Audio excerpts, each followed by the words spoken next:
ஜென்ம நட்சத்திரம் படத்தோட டைரக்டர் மணிவர்மன்னா.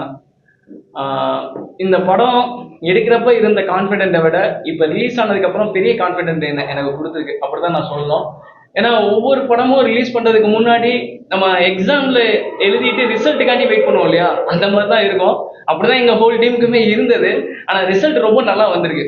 ஒவ்வொரு தேட்டர்ல இருந்து வர ரிசல்ட் வந்து எல்லாரும் ரொம்ப என்ஜாய் பண்றாங்க, நல்லா பண்ணிருக்கீங்க அப்படின்னு சொல்லி டிஸ்ட்ரிபியூட்டரா இருக்கட்டும், தேட்டரை சேர்ந்தவங்களா இருக்கட்டும், எல்லாருமே ஃபோன் பண்ணி பேசும்போது அது பெரிய சந்தோஷமா இருக்கும். ஏன்னா எங்க இருந்து வருது ரிசல்ட் அப்படின்னா, எங்களுக்கு வந்து தேட்டர்ல இருந்து ஒரு ரிசல்ட் வரும். படம் நல்லா இருக்கு சார், உங்க படத்தை என்ஜாய் பண்றாங்க சார், உங்களுக்கு நல்ல வரவேற்பு இருக்கு சார், தேட்டர்ல இருந்து ஒரு ஃபோன் வரும். அதுதான் எங்களுக்கு உயிரே கொடுக்கும். ஏன்னா ஆடியன்ஸ் அங்கதானே நீங்க உங்களுடைய ரெஸ்பான்ஸை வெளிப்படுத்துறீங்க. அப்படி எங்களுக்கு பெரிய அளவுல ரேடியன்ஸ்ல இருந்து எங்களுக்கு ஃபோன் பண்ணி பாண்டியன் சார் எனக்கு பேசினாரு. அதுக்கப்புறமா எம்பி சார் அவரே எனக்கு ஃபோன் போட்டு விஷ் பண்ணாரு. எனக்கு ரொம்ப சந்தோஷமா இருந்துச்சு. அப்ப இமிடியேட்டா நம்ம விசிட் போகணும், டாக்டிக்கல் விசிட் போகணும் அப்படின்னு சொல்லி ஒரு முடிவு எடுத்தோம். அதுக்கு எல்லாத்துக்கும் காரணம் கேபிள் சங்கர் சார். அவர் தான் அந்த ஐடியாவே கொடுத்தாரு. இல்ல நம்ம நேரடியா போய் மக்களை பார்க்கணும் அப்படின்னு சொன்னாரு. கிளம்பிட்டோம். உடனேவும் நேற்று கோயம்புத்தூர், திருப்பூர், சேலம் இதெல்லாம் முடிச்சுட்டு அப்படியே டேரக்டா இங்க மதுரை வந்தாச்சு. So happy.